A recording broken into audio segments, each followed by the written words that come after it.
Our favorite seminars are the ones like these that are slow going. And the reason that we like them so much is because we're moving into new territory. And the reason that we're moving into new clarification is because you ask for it. And the reason that you ask for it is because you've been living some of what our friend has been living.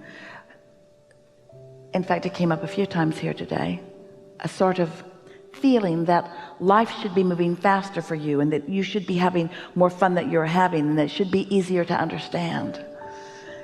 So we're going to recap. Are you ready for that? You are the creator of your own reality.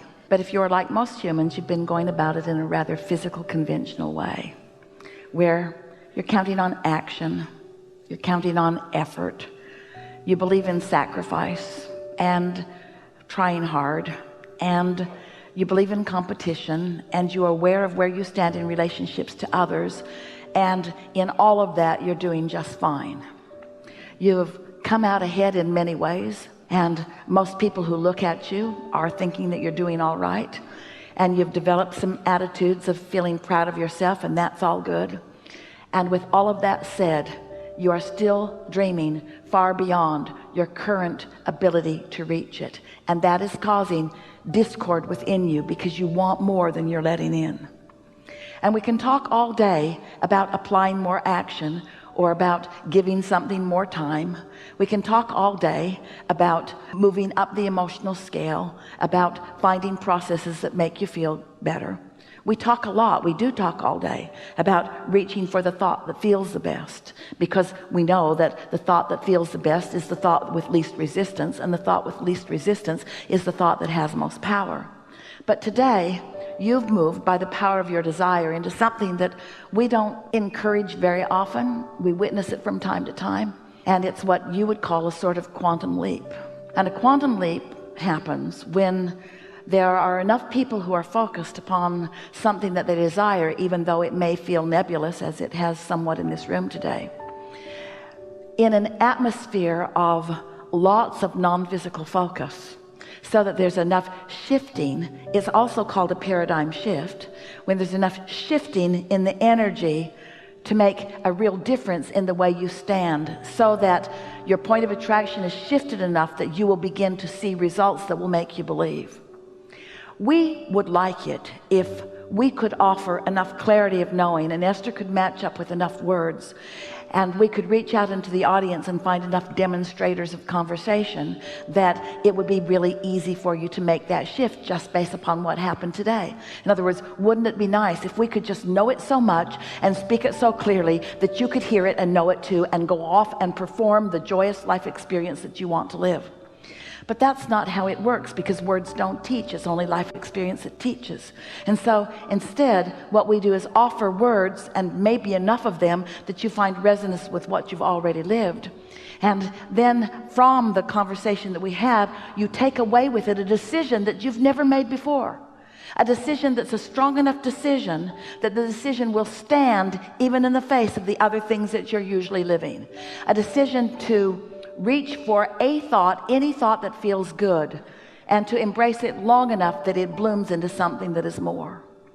We've been saying to you for a while that when you watch someone like Esther standing on a stage and speaking with clarity and certainty, she certainly appears to believe what she's saying, that often you might go away as members of an audience thinking, well, that's someone who certainly has a philosophy of life, and that person certainly does believe it, and I got some tips from it that maybe I can apply. But as far as any real practical movement in your energy, not a whole lot happens with a conversation in a room like this on a day like today. But if one of the things that you heard was, when you meditate, you stop thought, and when you stop thought, you stop resistance, and when resistance stops, your vibration rises, and when your vibration rises, you find vibrational equivalency with your inner being. If that thought captivated you enough that you decide that you're going to set some time aside every day to quiet your mind, and you quiet your mind and you get to that sort of detached place, and nothing earth-shattering happens during your meditation except that you got sort of numb and didn't try hard and didn't have any thoughts, and then as you came out of meditation, maybe something occurs to you that feels like something that you want to do. It feels like the things that we were describing here. It's an uplifting feeling. It's not a world-changing feeling. It's not necessarily a big call to action. You're not all of a sudden calling your friends and saying, I've got the secret to life. It's just an idea that felt fresh and light, and it felt good to you, and it felt good enough to you. And because you've been meditating and you have no resistance, in your absence of resistance, you feel inspired to treat yourself to the journey of a good feeling thought. So you give yourself permission to follow this thought out a little further, rather than go back to work like you think you should, or rather than go mow the lawn like somebody expects you to, or rather than go do something that somebody else is expecting you to do. Instead, you follow the impulse of this good feeling thought, and in following the impulse of this good feeling thought, it leads to something that for sure you knew was also another good feeling thought, until you followed the thread, you followed the trend, you followed the stream of good feeling thoughts right into a manifestation of something that you've been wanting for a while. And then from that experience you say, I get it. I now have the understanding of how this all works. Life caused me to do step one. I ask. Contrast keeps me asking all over the place. And when I ask, I activate the end of the stick of what I don't want, and I also activate the end of the stick of what I do want, and the activation of the end of the stick of what I do want becomes my vibrational reality, my vortex of creation. And little by little, through my step one-ing, I have created a magnificent creation. And now my inner being and all that is standing right smack dab in the middle of my vibrational reality, performing step two. I ask, they are giving, because they know the path to everything. They know where you stand in relationship to everything that you want. They know what resistance you've sprinkled along the trail, and they are not mad at you for sprinkling resistance along your trail. They know where it is, and they know how to guide you around it. They know what thought to offer to you that will give you an impulse to go over there, and then what thought to offer to you to give you an impulse to go over there. So step one is done, and so is step two. Step three is you meditated yourself into step three. You quieted your mind and you stopped resistance. Step three is getting into the receiving mode, and all that get into the receiving mode means is releasing resistance, because when you hold the cork under the water, that's resistance. When you let go, it bobs up to the vibrational equivalency of who you really are. So step three is what we've been talking about. You find alignment with your source energy. You find, through quieting your mind, the vibrational equivalency of what your inner being knows. Step one, step two, step three. Now you've tasted it, you like it. You say out loud to yourself and others, I really like this clear thought I have. I prefer clarity to confusion. I really like it. I love being in love. I love loving, you say. I love loving, and because I love loving, I reach for thoughts that are loving. And so through the process of meditation, hint, hint, and by looking for positive aspects, and by reaching for the best feeling thoughts that you can find, you practice the vibration of alignment. You practice this end of the stick, and it becomes easier and easier and easier for you until we pronounce you step four. Step four is just really good at step three. That's all step four is. You're really, really, really, really good at being in the state of receiving. And then step five is life comes to you, like our friend said. He's on his way home from a time of alignment. He gets bad news, and it doesn't feel bad, because it's in perspective. It's because in the step one moment that someone else is living, he's already over here on the other end of the stick with his inner being and their inner being. The problem has already created the solution, and you're already in alignment with the solution. You sort of getting the hang of how this works. So if we were standing in your physical shoes and we were leaving this gathering, and we were coming into conversation with people who haven't been here with you, who are wanting to know where you've been and what it was like, we'd say, it's hard to explain.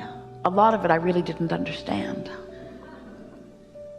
A whole lot of it I could have done without.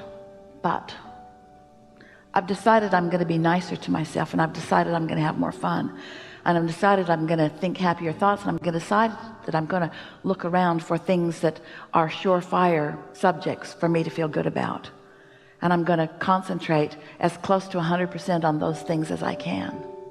And your friend who wasn't here is going to say to you, isn't that unrealistic?